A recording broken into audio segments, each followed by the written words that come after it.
Bonjour à tout le monde.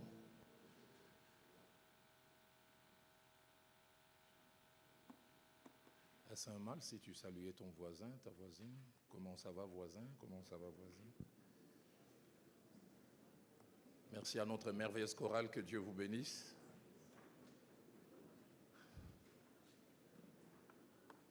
Je rends grâce à Dieu qui permet que je revienne ici, chez nous, dans notre maison. Je suis arrivé à Lubumbashi depuis dimanche passé, invité par le pasteur Victor Kakese de Mireille Kazapa, où j'ai commencé à intervenir depuis dimanche soir. Et Dieu nous a soutenus depuis. Et puis j'ai pu avoir la possibilité d'échanger avec le pasteur Timothée juste avant son départ. Et il m'a demandé si je ne pouvais pas, ce matin alors que je suis libre, parce que de l'autre côté je clôture l'après-midi, de venir partager la parole de Dieu. J'ai dit pourquoi pas. Que Dieu soit béni. J'aimerais nous inviter à lire deux textes de la parole de Dieu tirés du même livre, les livres des Proverbes. La première lecture, nous la faisons dans Proverbes chapitre 31 et nous allons du 1er au 9e verset. Proverbes 31, 1 à 9. La seconde lecture, nous la faisons dans Proverbes chapitre 22 et nous lirons le seul verset 6. Alors je fais la première lecture. Parole du roi Lemuel. Sentence par lesquelles sa mère l'a instruisit. Que te dirai-je, mon fils? Que te dirai-je, fils de mes entrailles? Que te dirai-je, mon fils, objet de mes vœux? Ne livre pas ta vigueur aux femmes et tes voix à celles qui perdent les rois. Ce n'est point au roi Lemuel, ce n'est point au roi de boire du vin, ni au prince de rechercher des liqueurs fortes, de peur qu'en buvant ils n'oublient la loi et ne méconnaissent les droits de tous les malheureux. Donnez des liqueurs fortes à celui qui périt et du vin à celui qui a de l'amertume dans l'âme, qu'il boive et oublie sa pauvreté, qu'il ne se souvienne plus de ses peines. Ouvre ta bouche pour les muets, pour la cause de tous les délaissés. Ouvre ta bouche, juge avec justice et défends les malheureux et l'indigent. Proverbe chapitre 22, verset 6e. Instruis l'enfant selon la voie qu'il doit suivre, et quand il sera vieux, il ne s'en détournera point.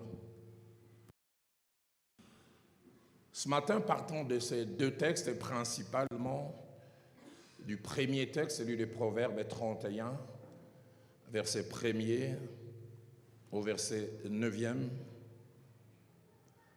Dieu m'a mis à cœur de parler sur le thème « L'autre femme vertueuse, mais peu connue ». L'autre femme vertueuse, mais peu connue. En général, pour nous, enfants de Dieu, étudiants de la parole de Dieu, dès l'instant où on parle de femmes vertueuses, directement nous pensons à Proverbe 31. Et si cela est vrai, nous avons tendance à penser au Proverbe 31 du 10e au 31e verset. Et pourtant, une étude approfondie nous montre dans ces chapitres, il n'y a pas une femme vertueuse, il y en a deux. Et l'autre, on n'en parle pas beaucoup, à peine. Et pourtant, ces quelques versets du 1er au 9e nous montrent toute l'influence qu'elle a eue, non seulement sur une personne, sur une nation, et même sur la qualité de vie d'une nation. Au travers de ce texte ce matin, je voudrais non seulement parler de la famille, mais spécialement de deux choses, de la place et de la valeur de l'éducation de nos enfants. Mais deuxièmement, parler de la nécessité de la transmission des valeurs. Et le message de ce matin dans cet auditoire apparemment compact, il est possible que je puisse avoir deux types de personnes. Et à chaque type, ce message est quand même adressé. J'ai conscience que ce matin, j'ai devant moi des parents des gens présents, accomplis, pour qui la parenté n'est plus un projet, un rêve. Y a-t-il des parents ce matin ici? Levez la main, je me revois. Plusieurs, merci. Mais deuxièmement, je sais aussi que dans cet auditoire, ce n'est pas impossible qu'ils soient le plus nombreux, qu'il y ait des parents futurs. Futurs peut-être parce qu'ils sont mariés, mais ils n'ont pas encore d'enfants. Futurs parce que demain, ils aspirent au mariage et ils aspirent aussi à avoir des enfants. Y a-t-il des célibataires qui ne sont pas encore mariés? Levez la main. Apparemment, ils sont majoritaires. Et déjà, à ce niveau, en posant les décors de mon message, je voulais mettre devant nous 10 vérités. La première vérité, c'est qu'être parent est une réalité à deux visages. C'est à la fois un privilège, mais c'est aussi une responsabilité. Et même une très grande responsabilité. J'oublie jamais ce 5 juillet 93 à 20h45 dans cette salle d'accouchement au clinique Ngaliema, où il m'a été permis d'assister, Dieu m'a fait la grâce d'assister aux accouchements de chacune de mes filles. Et là, je voyais Viviane mettre au monde. J'oublie jamais l'émotion que j'ai ressentie quand ce bout de chair est sorti. Je voyais mes traits, je voyais mes yeux, je voyais un peu ma tête. Et je me souviens quand je l'ai tenue dans mes bras, je n'ai pas retenu mes larmes, j'ai pleuré. Je me souviens de premiers mois quand fièrement je la portais avec mon kangourou. Je disais aux gens, c'est ma fille. Il faut vivre ça pour réaliser ce que cela représente. Je n'ai jamais oublié quand j'ai eu 10 ou 11 mois, je ne sais plus très bien, la première fois j'ai entendu ces cris sortir de sa bouche, « Papa ». Quelle émotion. Et le mot « papa » en hébreu veut dire « source », d'où je viens. C'est lui qui m'a fabriqué. Être parent, privilège, mais aussi responsabilité. Deuxième vérité, c'est que la pensée de Dieu est qu'en tant que parents, nous ne soyons pas simplement des géniteurs. Ceux et celles qui participent biologiquement à l'existence d'une vie, mais qui n'influencent pas.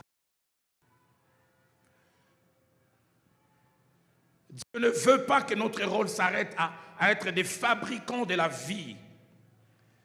Dieu ne veut pas que nos enfants puissent être des autodidactes, des débrouillards, qui deviennent ce qu'ils deviennent par eux-mêmes, sans notre influence, sans notre accompagnement. Dans le livre de Job, au chapitre 39, versets 17 à 20, il donne un exemple à ne pas suivre d'un grand oiseau appelé l'autruche. Et ça nous montre que l'autruche, c'est limite à être génitrice. Et puis, elle laisse ses enfants se débrouiller. Écoutez ce que la Bible dit. Mais l'autruche abandonne ses œufs à la terre et les fait chauffer sur la poussière. Elle oublie que les pieds peuvent les écraser, qu'une bête des champs peut les fouler. Le verset 19 ajoute, elle est dure envers ce petit comme s'ils étaient point à elle. Et surtout la phrase qui vient, elle ne s'inquiète pas de l'inutilité de son enfantement. Car Dieu lui a refusé la sagesse et ne lui a pas donné l'intelligence en partage. L'autruche, quand elle a pondu des œufs, elle laisse. Allez, si elle était quinoise, elle dira moana na moana. Débrouillez-vous. J'ai fait ma part, débrouillez-vous. Et ce n'est pas ça la volonté de Dieu. Troisième vérité, en tant que parents, nous devons savoir que nous sommes des gérants, des administrateurs. Ces enfants appartiennent à Dieu et Dieu nous les a confiés pour que nous puissions non seulement les gérer, mais rendre compte un jour. Que des personnes ayant de bonnes dispositions, des meilleures dispositions pour être parents, accorder du temps aux enfants, les influencer, mais qui ont le malheur d'être stériles, de ne pas en avoir. Et des fois, nous qui avons les privilèges d'en avoir, nous ne faisons rien du tout. Dans 1 Corinthiens au chapitre 4, verset 2, l'apôtre Paul dit, nous sommes des dispensateurs, d'autres versions disent des administrateurs, des gérants, mais j'aime ce qu'il ajoute, et ce qu'on demande aux dispensateurs, c'est qu'ils soient trouvés fidèles. C'est-à-dire, faisant avec ce qu'on leur a donné, ce pourquoi cela leur a été donné. Par an, je ne sais pas combien d'enfants tu as, 1, 2, 4, 5, 6. Qu'est-ce que tu fais de ces enfants? Quatrième vérité, réussir dans la vie professionnelle ne suffit pas. Dieu veut que non seulement nous puissions réussir dans la vie professionnelle, dans les commerces, en tant qu'avocat, médecin, pasteur, mais Dieu veut aussi que nous puissions réussir avec nos enfants. J'ai à peine 55 ans, 27 ans de vie de couple et 26 ans de parenté. Je me suis rendu compte que ceux qui réussissent professionnellement, socialement et échouent en tant que parents, c'est comme une tâche. Ça dilue, ça dévalue votre succès à l'extérieur. Je prie que Dieu m'aide à réussir à l'extérieur professionnellement, mais à réussir aussi chez moi à la maison. La Bible nous donne des exemples des personnes qui ont peut-être réussi socialement, professionnellement, mais qui ont été poignardés par l'échec à la maison. Je n'aurais pas voulu être à la place d'Adam et Ève, Genèse 4, versets 8 à 16. Tragédie. Ils vivaient dans la félicité, dans la présence de Dieu. Et un beau jour, ils se retrouvent vidés de leurs enfants. Un est assassiné par son frère et l'autre est maudit par Dieu qui devient vagabond. Quelle douleur! Je m'imagine la douleur d'Ève et d'Adam de trouver un corps sans vie. Mais cet enfant n'est pas mort de maladie, c'est son frère qui l'a tué. La famille. Un cadre où on devait se faire du bien, mais les enfants se font du mal. Et Dieu maudit Caïn qui devient un vagabond, un vide en un seul jour. J'aurais voulu être là, savoir ce qu'ils ont ressenti. Que dire du sacrificateur Élie? 1 Samuel chapitre 2, versets 12 à 17 et puis 22 à 23. Nous donnons en résumé ce que ces enfants étaient. Et je peux m'imaginer la douleur qu'il avait. Un homme respecté pour sa probité morale, son honnêteté. Mais écoutez ce que la Bible dit. Les fils du sacrificateur étaient des vauriens. D'autres versions disent des hommes tordus, pervers, ne connaissant point Dieu. Et la Bible parle de leur légèreté, comment ils ne respectaient pas les choses sacrées. Et les versets 22 à 23 vont plus loin. La Bible dit, Élie a pris tous les mauvais propos de ses enfants. Et quand il les appelle, verset 23, il dit, j'apprends de tout le peuple vos mauvaises actions. Donc quand Élie passait, les gens lui pointaient le doigt. L'usine qui a fabriqué. Élie dit, j'apprends. Il entend cela. Seigneur, aide-moi à réussir dans ma vie professionnelle. Aide-moi aussi à réussir en tant que parent. Que dire de 1 Samuel chapitre 8, verset 3 au verset 5e. Dans 1 Samuel chapitre 12, verset 1 à 5, le jour où le prophète Samuel laisse son sacerdoce, personne ne peut le dire du mal de lui. Il dit, qui de vous peut me convaincre de corruption? Qui de vous peut dire que j'ai accepté de prendre un présent et de fermer les yeux? Qui de vous peut dire que je ne suis pas honnête? Silence. Mais cet homme intègre, cet homme droit, en Samuel 8, versets 3 à 5, nous dit les fils de Samuel ne marchèrent point selon ses traces. Ils se livrèrent à la cupidité, recevaient des présents, violaient la justice. Un ange met au monde des démons. De telle sorte qu'on peut se demander, est-ce que c'est vraiment leur père? Ils sont trop différents. Lui, il est honnête, il est intègre. Et les combles, c'est le verset 5. Le verset 4 à 5 dit, les anciens d'Israël vinrent et dirent à Samuel, voici tu es vieux et tes fils ne marchent point sur tes traces. On lui fait savoir une manière de lui dire, tu as échoué. Samuel, tu es bien, mais tes fils ne sont pas bien.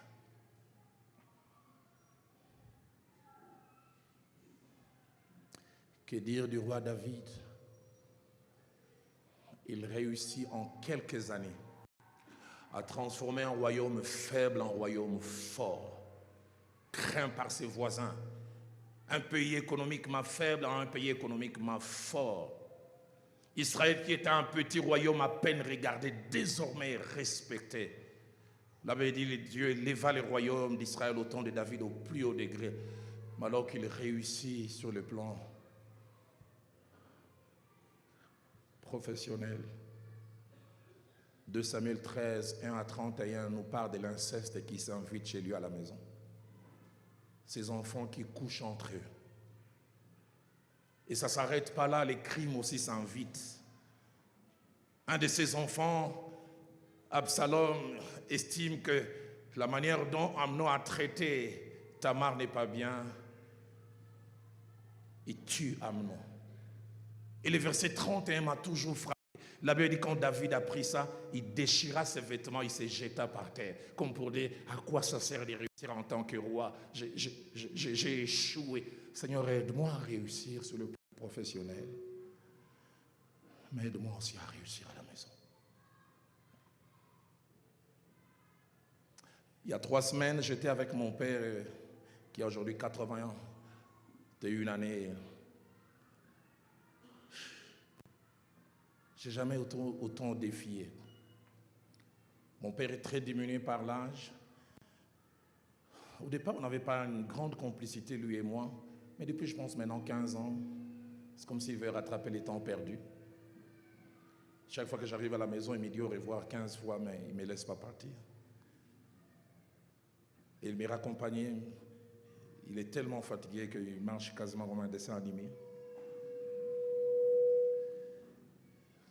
Et je vois combien, alors qu'il m'a mené vers le portail, puis il s'arrête. Il me dit, Roland, je suis content d'être moi et de ne pas être toi. Je dis, pourquoi papa? Il dit, je vous ai eu, vous 5, et je puis dire devant Dieu que j'ai réussi. Chacun de vous est allé loin dans les études. Chacun de vous est stable dans son foyer. Chacun de vous est source de fierté pour moi. Je suis content d'être moi et pas être toi. Est-ce que tu seras aussi fier de tes enfants comme je suis de vous? Je suis resté là, je dis, c'est vrai, hein? Lui, il a réussi. Et puis il m'a regardé et dit, Roland, il n'y a pas pire honte que souffrance que d'échouer avec ses enfants. Il m'a dit une phrase qui m'est restée, il dit, Roland, on ne dit pas à haute voix, mais il y a comme un concours entre parents. Ça ne se dit pas à haute voix. Vous vous rencontrez, comment va ton fils? Oh, le petit Jean-Jacques, là, tu sais quoi, il a fait encore une distinction, comme moi je faisais. Et tu connais la petite là, Anne. À 16 ans, elle a eu son bac. Lauréate à son école. Ouf. Ces enfants terribles. Et toi, comment tes enfants?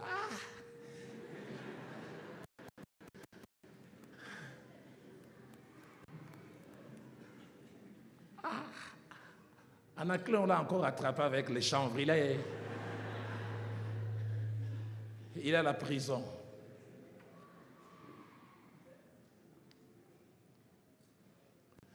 Et le petit André, il a engrossé sa copine de 16 ans qui a eu des jumelles.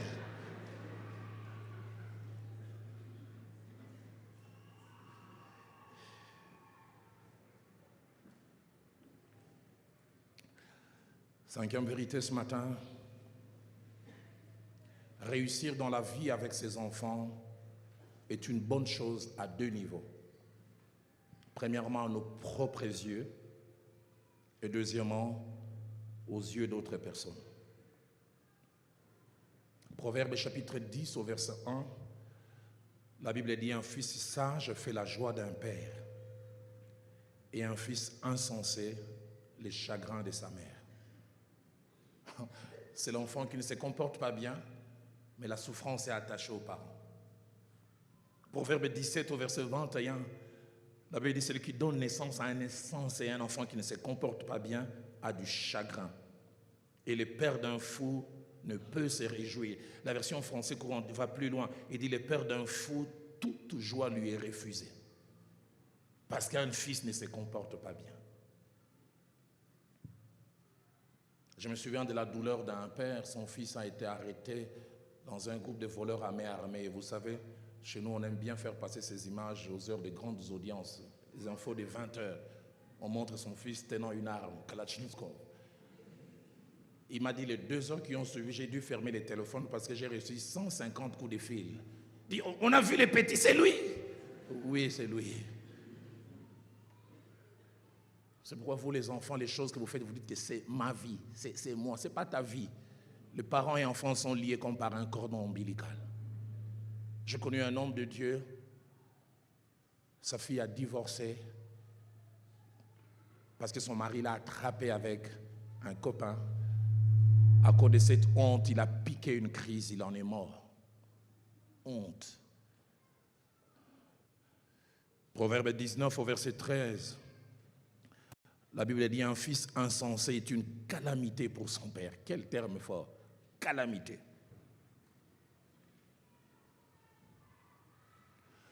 Sixième vérité, c'est que la pensée de Dieu est que nos familles puissent jouer 2 rôles. La pensée de Dieu est que nos familles puissent être des usines de fabrication d'hommes et de femmes de valeur. Si le monde ne peut les produire, que les familles de l'Église produisent des hommes et des femmes de valeur. Mais deuxièmement, la pensée de Dieu est que nos familles puissent être des cadres de transmission des valeurs. J'aime beaucoup ces textes de 2 Timothée au chapitre 1er, au verset 5e. L'apôtre Paul, parlant à Timothée, il dit des choses ineffables qui me frappent, mais qui m'interpellent. Il dit: je reconnais la foi sincère qui habite en toi. Mais il montre que cette foi n'est pas une génération spontanée. Il dit: qui habita d'abord dans ton aïeul Loïs, et puis dans ta mère Eunice, et maintenant ça habite en toi. Richesse, valeur transmise de génération en génération. Timothée, tu as une foi sincère aujourd'hui, une qualité de vie, mais elle ne vient pas ex nihilo. Elle vient de quelque part. Et ça a été transmis. J'aime quand, comme la Bible dit, le Dieu d'Abraham devient le Dieu d'Isaac, le Dieu d'Isaac devient le Dieu de Jacob. Plaise à Dieu qui a un Dieu transmissible au travers des générations.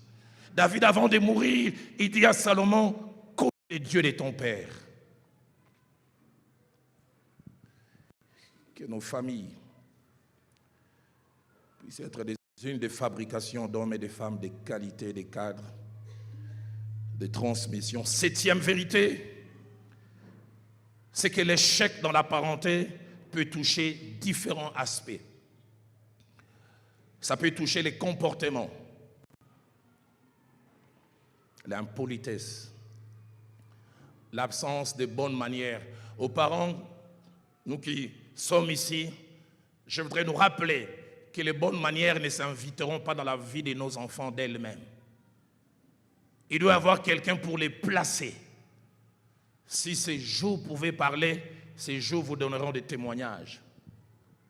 Comment la main de monsieur le directeur a dû faire les déplacements pour venir les rappeler qu'un petit garçon n'étend pas la main aux grandes personnes. Il dit d'abord bonjour verbalement, et la grande personne,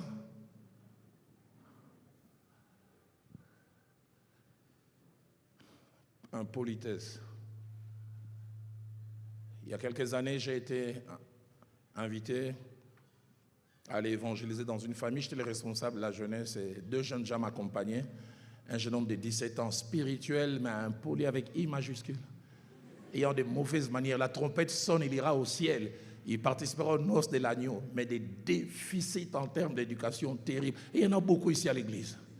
Sauvés, mais tarés.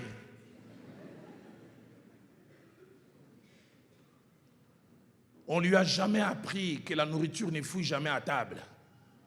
Qu'on peut se servir 3-4 fois et revenir. Je suis allé, je me suis servi, je mis 2 cuillerées de riz, un peu de pondo, un peu de viande. Quand j'ai contribué à l'ingala, il y a d'alo. Il y a sac dans la collière. Donc je blague avec les... Et quand il est rentré, ça c'est lui-même qui décrit ça. Son assiette, c'était une montagne de riz, assaisonnée de pondou et clôturée de viande.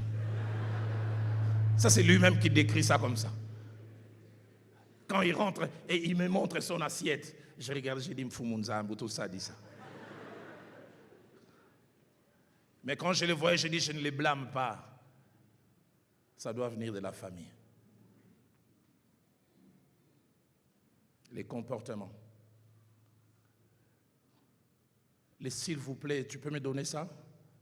Ça ne vient pas du ciel. Que des enfants donneurs d'ordre, même à table. Donne-moi le sel. On ne lui a jamais appris. Comme j'en parlerai tout à l'heure, et pour apprendre, il faut qu'il y ait quelqu'un. L'échec dans la parenté peut être aussi des décrochages scolaires. Aucun intérêt pour les études. Et puis petit à petit, il devient un bon à rien. Pas utile à lui-même, pas utile à la société. L'échec dans la parenté peut être aussi échec dans la vie professionnelle et familiale. Une fille qui, en grandissant, devient 2e bureau, 3e bureau de quelqu'un. Je revois cette scène. Je devais avoir ma fille aînée qui avait 14, 15 mois. Fini un 2e culte, je la serrais contre moi. Et une maman est venue me voir au bureau, elle voulait me parler. Quand elle m'a vu avec ma fille, je revois encore Eunice avec ses chignons. Elle a commencé à pleurer. Durant 2 ou 3 minutes, les larmes perlaient, ça touchait sa blouse. J'ai dit, maman, pourquoi tu pleures? Je n'ai jamais oublié sa réponse. Elle regardait et disait, il y a 18 ans, elle avait l'air aussi innocente comme ta fille.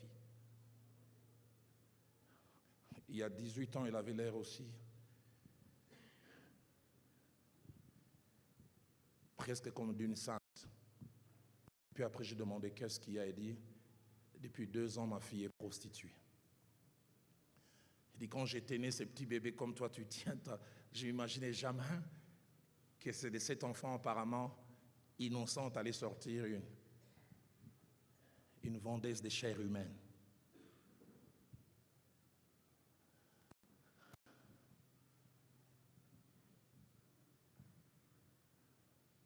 Huitième vérité, l'échec dans la parenté n'est pas une fatalité. Elle est évitable. L'échec dans la parenté n'est pas une fatalité, elle est évitable. 9e et avant-dernière vérité, c'est que l'échec dans la parenté est souvent dû à 3 sortes d'acteurs. Premièrement, l'échec dans l'éducation dans la parenté est due aux parents qui ne jouent pas leur rôle, qui ne font pas ce qu'ils doivent faire. Et surtout qu'ils ne les font pas au bon moment. Mais deuxièmement, l'échec dans la parenté, dans l'éducation, peut des fois être dû aux enfants eux-mêmes. Les parents jouent bien leur rôle. Ils font ce qu'ils doivent faire, mais les enfants ne pratiquent. Et puis troisièmement, l'échec dans la parenté peut être dû à l'empoisonnement de l'extérieur. Vous avez sémé de bonnes choses, mais l'extérieur. Parents, c'est pourquoi nous devons être des hommes et des femmes de prière. Parce que quand nous envoyons nos enfants à l'extérieur, ils sont à la merci. Une seule mauvaise rencontre peut changer votre enfant. Quelqu'un qui lui propose, essaye ça. Goûte ça. Et nous n'avons pas pouvoir sur les rencontres. Nous n'avons pas pouvoir sur ces influences, mais nous devons avoir les pouvoirs à genoux. En disant, Seigneur, garde mon enfant. Mon pasteur me disait, Roland, pour tes enfants, apprends à faire des prières préventives. Si tu ne fais pas de prières préventives, tu feras des prières curatives. Et les prières curatives coûtent. Chaque semaine, j'ai un jour, mardi, je ne me les pas d'écouter les bons bitoyos que j'aime pour prier pour mes filles. Seigneur, regarde-les pour leur mariage. Je mets les repas de côté. J'attends pas que je vois des jeunes gens au jean qui sortent, qui descendent de là, qui s'appellent par des noms qui terminent par Os, Kingotos, Yakotos. Commencer à venir pour prier. Déjà maintenant, je chasse les Kingotos. Priez pour votre garçon, il a 10 ans, il a 11 ans, Seigneur. Que tu lui donnes une bonne épouse. Qu'il soit un bon mari. Matthieu 13 au verset 25 dit, alors qu'on avait sémé les blés, on avait sémé les blés plutôt, l'ennemi vint et s'est livré.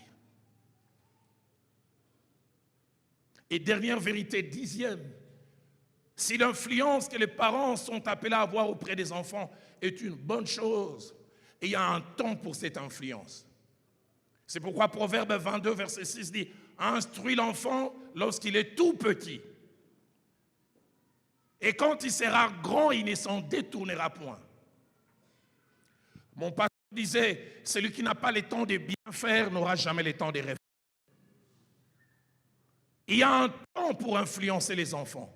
J'ai été étonné en suivant ces documentaires. On parle de l'époque de l'URSS communiste. Et ce grand leader communiste a fait cette déclaration étonnante.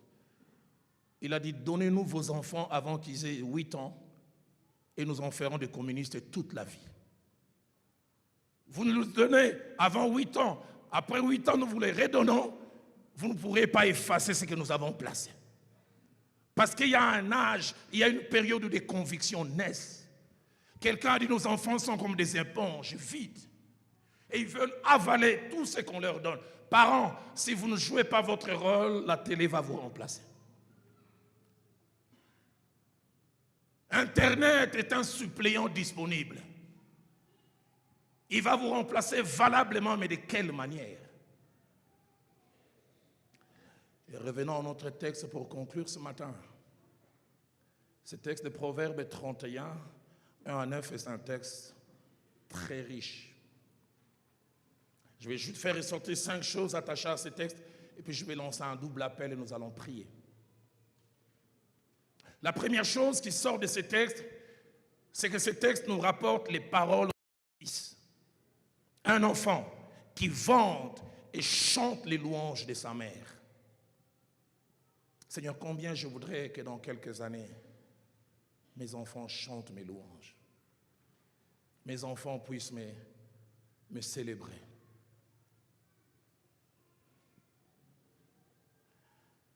Mon père me disait quand j'étais tout petit, il dit, on ne comprend les parents que quand soi-même on devient parent. C'est en grandissant, en commençant à me battre pour les minervales de mes filles que je suis allé voir mon père. Depuis que je le connais, il a été enseignant puis directeur d'école primaire. Je ne sais pas quels étaient les salaires, mais je peux imaginer, je ne pense pas que dans sa carrière, il a eu un salaire au-delà des $300.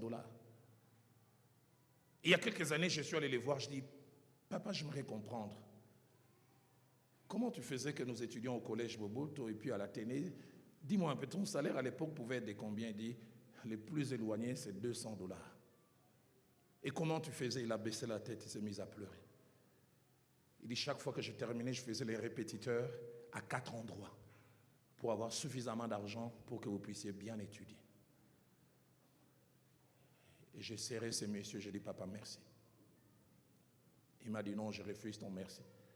La meilleure manière de me remercier, c'est faire autant pour tes enfants. les paroles d'un fils, un enfant qui vante sa mère, qui chante les louanges. Cet enfant reconnaît combien l'apport de sa mère dans sa vie a fait toute la différence. La première phrase commence par dire « parole de Lemuel ». D'autres versions disent « louange de Lemuel ». La tradition juive dit 3 choses concernant Lemuel. La première, c'est que c'était un roi apprécié. Il était apprécié parce que c'était l'un des meilleurs rois de son époque.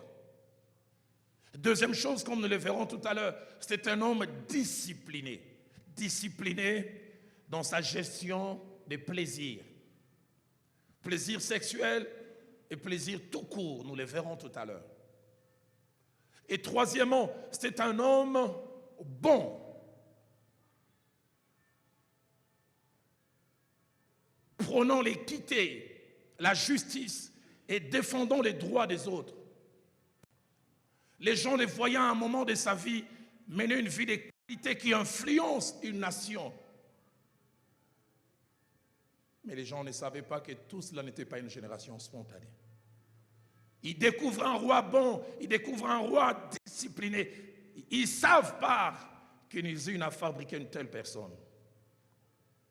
Deuxième chose attachée à ces textes, c'est que ces textes sont séparés de 40 ans de l'époque où ces paroles ont été prononcées. Il semble que quand Lemuel parle ainsi, il doit avoir entre 50 et 55 ans. Mais les paroles qui lui ont été dites datent de 40 ans avant. Mais il est étonnant de voir la fraîcheur avec laquelle il rapporte toutes ces choses. Il peut même, dans un discours direct, en parler. Il dit, voici ce que ma mère me disait. Que te dirais-je, mon fils? Que te dirais-je, fils de mes entrailles? Enregistré dans son disque dur. 40 ans après, il s'en souvient. Marqué. Parce que quelqu'un lui a transmis, instruit l'enfant dans les voies qu'il doit suivre. Et quand il sera grand, il ne s'en détournera point. Lemuel n'était pas un autodidacte. Ce n'était pas un débrouillard. Il est arrivé là où il est arrivé parce que quelqu'un l'a influencé. Troisième chose ressentant de ces textes, c'est que les paroles qui sortent de sa bouche montrent qu'il n'était pas un autodidacte, montrent qu'il a été influencé.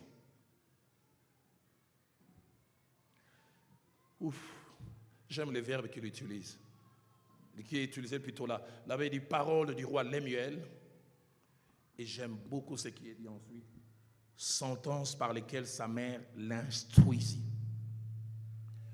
Et le mot instruire là qui est utilisé, c'est quasiment un terme attaché à l'architecture de l'époque en Israël, qui voulait dire construire, bâtir.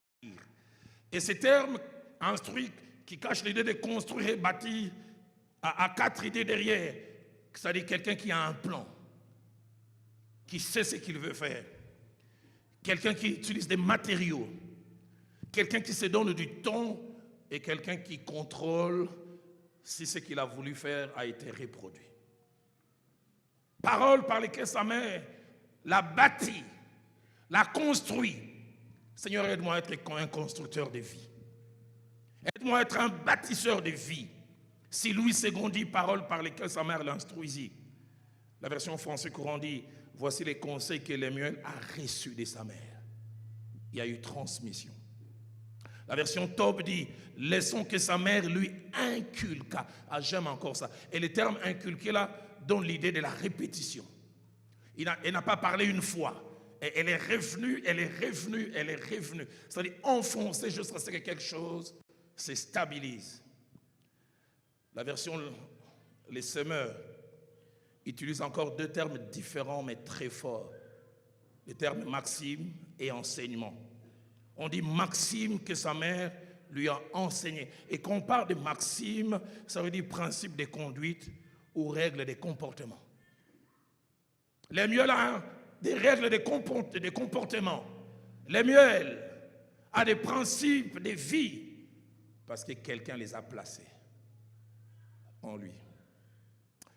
Quatrième et avant-dernière chose que ce texte nous apprend, ça nous montre que cet enfant, non seulement qu'il est devenu, mais il est devenu parce qu'il avait devant lui, permettez-moi d'utiliser les termes, la chance ou la grâce d'avoir un vrai et bon parent.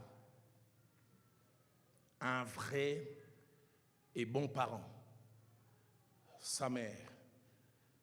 Je prie que nous aussi, ça puisse être nos pères.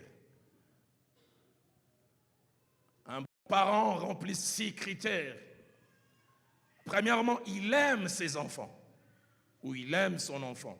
Et l'Hémieux le dit si bien au verset 2. Il rapporte les paroles de sa mère. Écoutez, que te dirais-je mon fils? Que te dirais-je, fils de mes entrailles? Que te dirais-je, mon fils, objet de mes vœux? Une autre version dit objet de mon amour.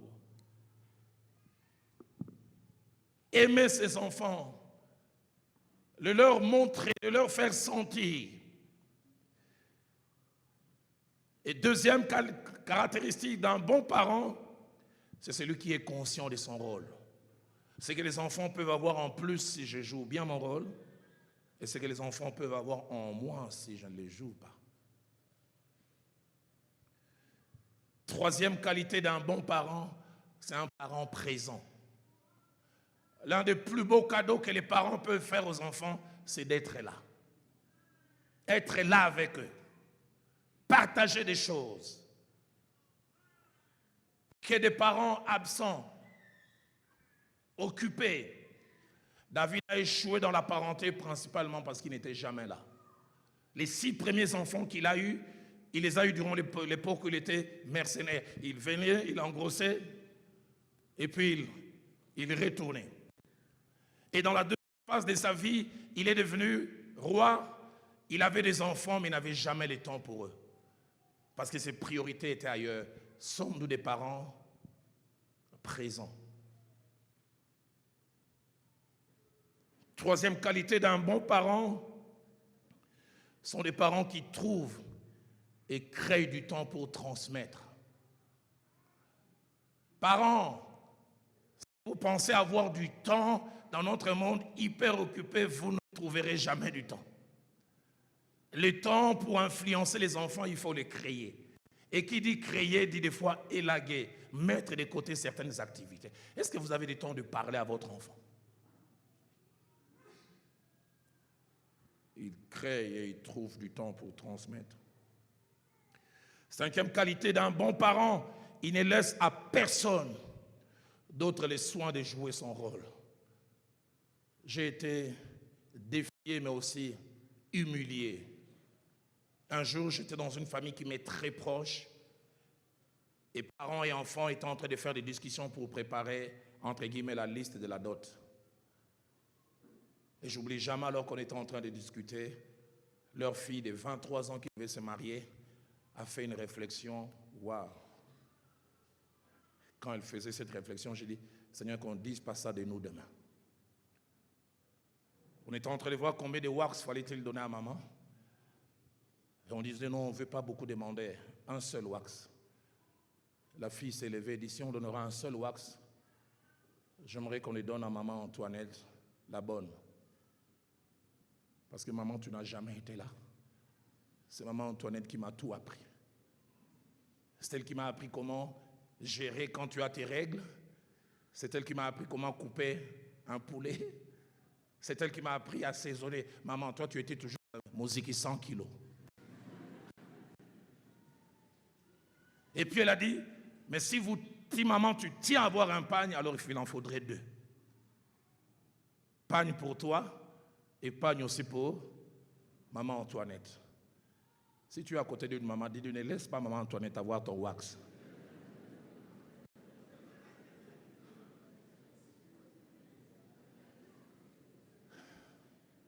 Nous devons laisser à personne de jouer notre rôle. Jamais. Et 6e et dernière caractéristique d'un bon parent, c'est un parent qui a des choses à transmettre. Et la Bible dit, qu'on ne peut donner que ce que l'on a. Il arrive aujourd'hui que la qualité de la parenté baisse,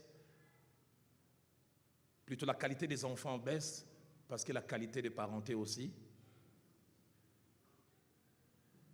Il y a quelques années à Nairobi, une jeune fille de 14 ans a eu un enfant, et à la une, le journal Kenyan National a mis à la une, a baby got a baby. Un bébé a eu un bébé. À 14 ans, quelle influence elle aura sur cet enfant? C'est pourquoi j'aime dire aux jeunes gens, tu as 14, 15, 16 ans, ton corps est prêt pour donner la vie. Hein? Tu as le pomme d'Adam, ta voix qui était féminine avant, mais ça va, foufou. Ça devient rauque. Foufou dans le zawad. Tu peux donner la vie, mais tu n'es pas encore prêt à devenir parent. J'assiste à cette scène, cette jeune fille de 17 ans, elle vient enceinte, elle met au monde. Je vais chez eux très tôt le matin à 6 heures. Elle vient avec l'enfant en pleurant, parce que quand elle a quitté la maternité, elle dit depuis 2 heures, l'enfant ne fait que pleurer. Maman, la maman lui a dit, ce n'est pas mon enfant, c'est... Elle a joué au sexe, mais elle n'est pas prête à assumer. Vous, jeunes filles, les grandes consommatrices de sommeil, dormez bien. Quand c'est bout de chair, les bébés vont venir. Ça dépendra de leur pitié pour vous laisser dormir. Un homme a dit, tout homme marié, même si tu n'es pas musicien, tu deviens chanteur. Bébé, mouké, nania betio, loba nangai. Que tu le veuilles ou non.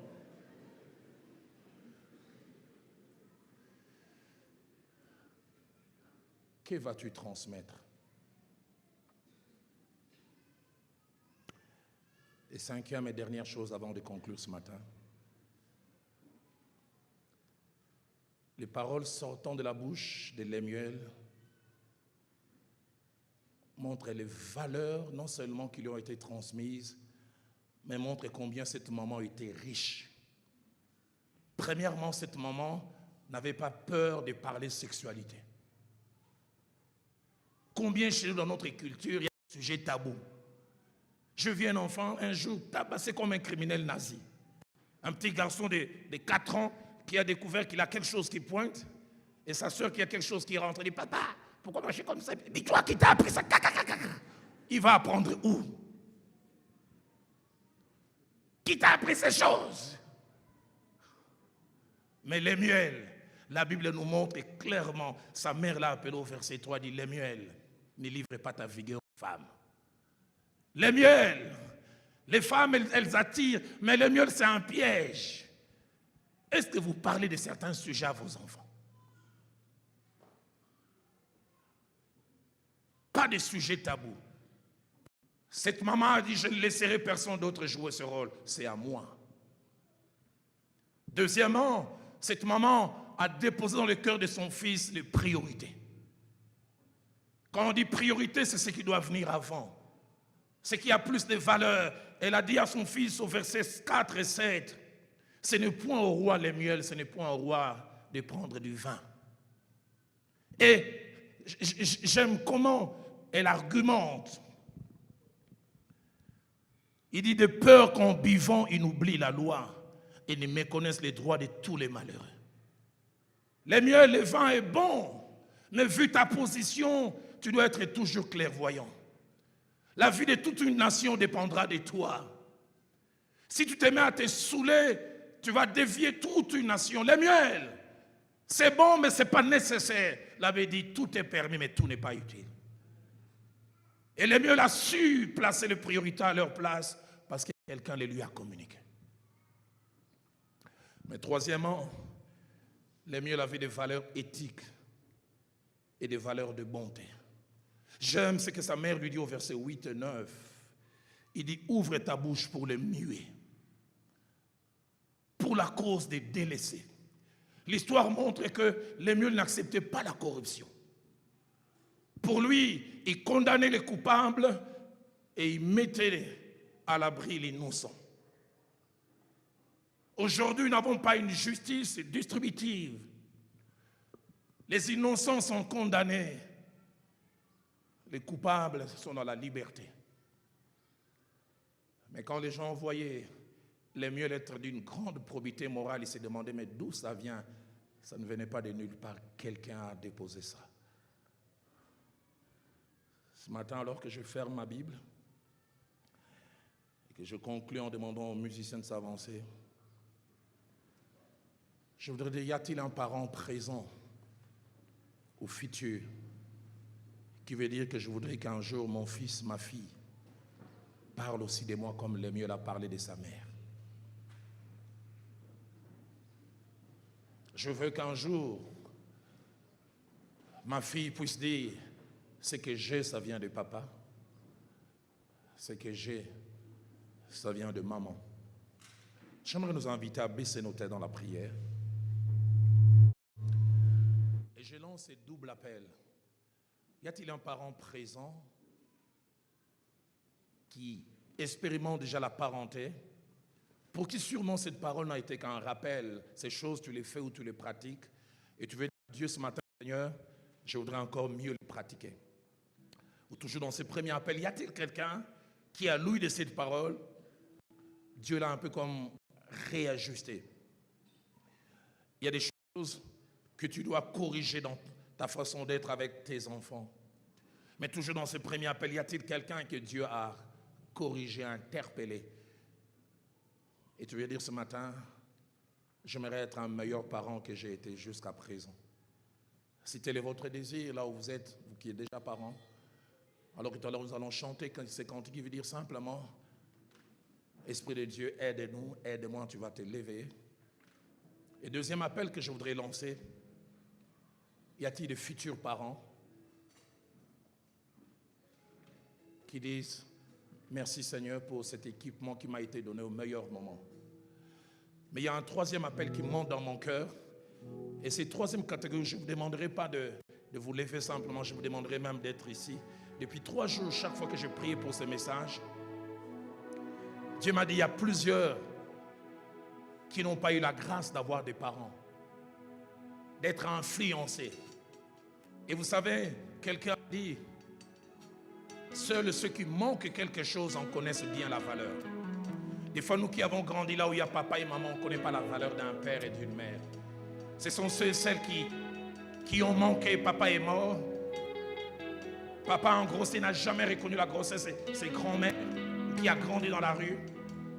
Mais depuis 3 jours, j'ai prié. Dieu me disait, Roland, il y a comme un cri qui sort dans la bouche, dans le cœur de plusieurs jeunes et dans la bouche qui disent, je ne voudrais pas faire vivre à mes enfants ce que moi j'ai vécu. Je serai un meilleur parent. Et vous qui avez manqué la vraie parenté, et comme une revanche dans la vie, vous vous dites, mes enfants ne connaîtront pas ce vide que j'ai connu. Vous, non seulement levez-vous, mais venez ici devant. Parce que Dieu m'a dit, c'est un jour de guérison. Est-ce qu'on peut fermer nos yeux, lever nos mains?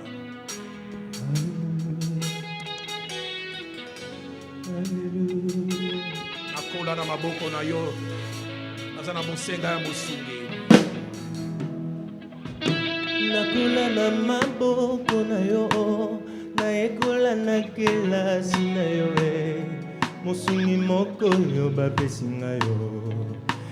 Seigneur, je n'imaginais pas en avoir autant.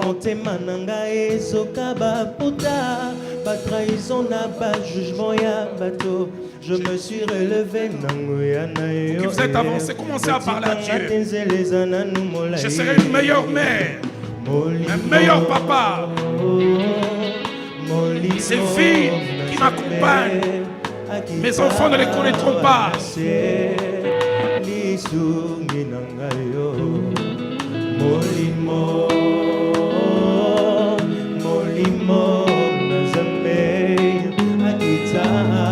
Fais-tu chanter avec moi ces cantiques comme une prière. C'est toi qui m'élèves.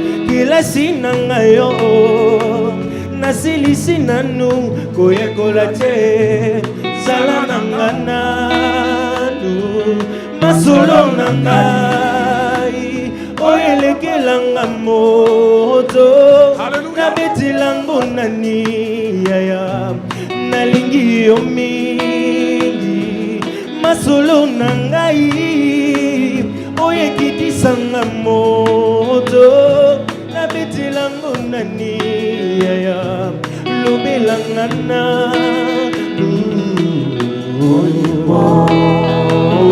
Esprit de Dieu, viens guérir.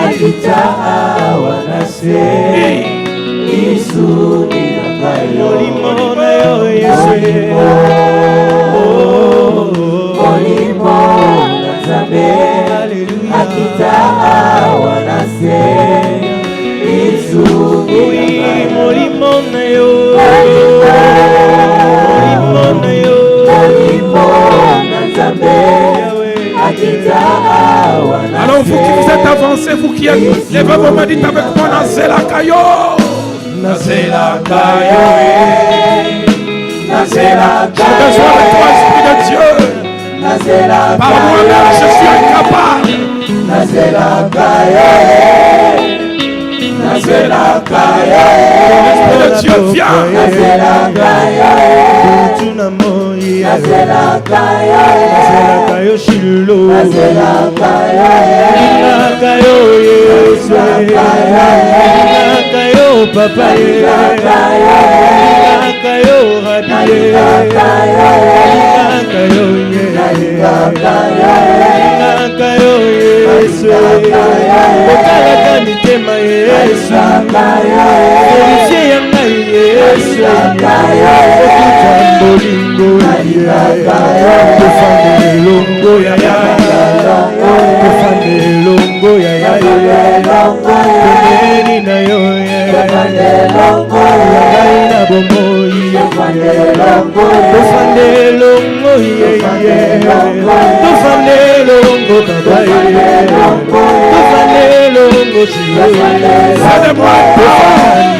Comme c'est ton maman.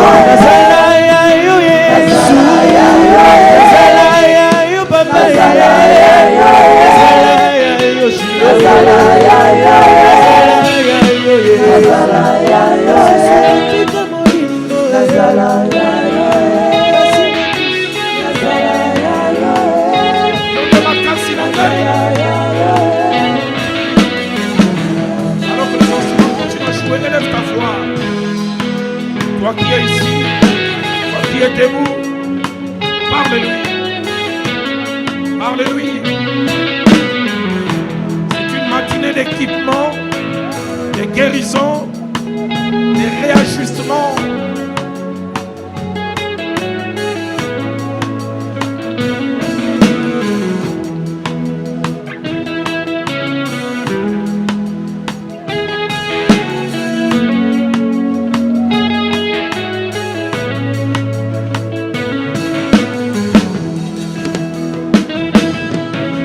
Seigneur, guéris ce matin. Réajuste ce matin. Corrige. Remets les priorités à leur place. Équipe.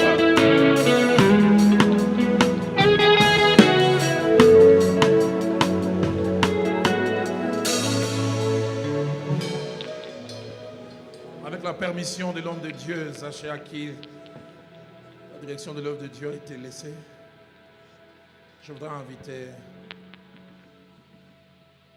mon frère Charles-Philippe et son épouse. Depuis 3 jours, Dieu me disait, à la fin, tu leur demanderas à venir prier.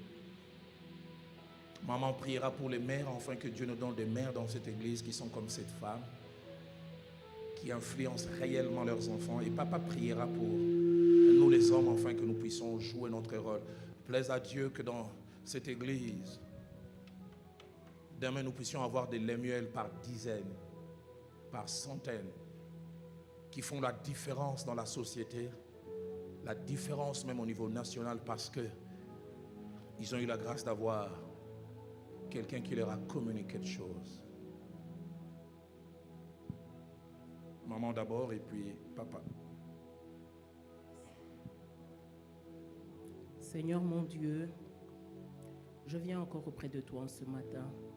Je viens te prier, Seigneur, pour toutes ces femmes qui sont réunies ici, celles qui sont mères et celles qui seront futures mères. Seigneur, je te prie afin que tu nous remplisses, Saint-Esprit, que tu nous donnes d'être des mères qui seront comme celle que Lemuel a eue, afin que lorsque nos enfants grandiront éternellement, Dieu Tout-Puissant, qu'ils puissent parler de nous avec des mots qui reflètent ce qu'ils ont reçu. Je te prie, Saint-Esprit, afin que tu fasses que toutes les tares, que tout ce que nous n'avons pas reçu de nos parents ne puisse pas impacter nos vies et ne puisse pas faire de nous des canaux qui donnent de mauvaises choses aux enfants que tu nous donnes. Je te prie, Saint-Esprit, afin que tu donnes à chacune de nous cette aspiration de vouloir chercher même à faire mieux que ce que les parents ont fait, même ceux qui sont contents et qui sont heureux de l'éducation qu'ils ont eue. Je te prie, Seigneur, afin que tu permettes que nous soyons des femmes qui prions, oui, mais qui sachions communiquer à nos enfants, qui sachions parler à nos enfants, qui sachions toucher leur cœur, afin que ces enfants, oh Seigneur, soient comme des signes et des présages dans cette société, dans cette vie, Seigneur. Fais que nous soyons, que nous nous rappelions toujours que nous sommes comme des gérants que tu nous as donnés et qu'un jour nous aurions à rendre compte de ces vies que tu nous as données. Oh Seigneur, je te prie, afin Seigneur que cette parole soit en chacune de nous, afin Éternel mon Dieu Tout-Puissant, que nous sachions trouver le temps. Nous pouvons travailler, nous pouvons être des femmes au foyer, mais que tu nous donnes cette capacité Seigneur de pouvoir communiquer, de savoir toucher le cœur de nos enfants, afin, Éternel, mon Dieu Tout-Puissant, que ces enfants puissent reconnaître que, et même quand ils pourront parler de nous, qu'ils puissent dire qu'il n'y a pas meilleure mère que celle que Dieu leur a donnée. Je te prie, Seigneur mon Dieu, afin que tu permettes que nous sachions anticiper les besoins et les désirs de nos enfants, afin que nous sachions leur parler, afin qu'ils puissent, Seigneur, savoir affronter cette vie et cette société dans laquelle tu les as mis. Saint-Esprit, de nous-mêmes, nous ne pouvons rien et nous avons vraiment besoin de ton aide afin que ces choses puissent s'accomplir dans la vie de ces vies que tu as mises entre nos mains. Saint-Esprit, nous te demandons d'agir en nous en tant que mère et en tant que femme. Amen. Nous te disons merci, Seigneur, parce que c'est toi qui nous as voulu en ce lieu. Éternel Dieu des armées, c'est par ta grâce que nous sommes là. Éternel, regarde ce que nous avons eu comme parole. Seigneur, ta parole, oh Seigneur, a retenti d'abord en moi, parce que, oh Éternel, tu sais que moi j'ai perdu ma mère avant d'avoir une année, Seigneur. Et aujourd'hui, tu m'as encore parlé. Éternel Dieu des armées, ces hommes qui sont là ont besoin d'amour, Seigneur. L'amour, oh Seigneur, oh Dieu, va récompenser beaucoup de choses. L'amour, oh Seigneur, oh Dieu, va, oh Seigneur, aider à ce qu'ils puissent, oh Seigneur, donner aussi ce que toi tu as voulu. Éternel, toi tu es amour. Tu es amour. Tu es amour. Et ces hommes qui sont en ce lieu ne peuvent que retransmettre que toi, ce que tu as permis qu'ils aient. Seigneur, couvre les cœurs. Couvre les cœurs de ton amour. Couvre les cœurs de ton amour. Parce que, oh Dieu, ils en ont besoin. Toi, tu es là. Toi, tu es là. Toi, tu es là. Ce qu'ils ont manqué, oh Seigneur, c'est toi qui peux combler. Seigneur, nous avons entendu ce que tu as dit. Tu as dit, oh Seigneur, oh Dieu, au travers de ton serviteur, que nous ne pouvons donner que ce que nous avons. Seigneur, ils ont eu quelque chose, mais c'est toi qui peux compenser.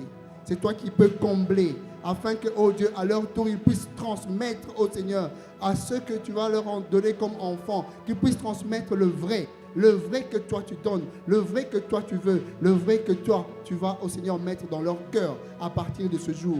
Par le nom de Jésus, Seigneur, donne-leur, oh Seigneur, quelque chose de nouveau.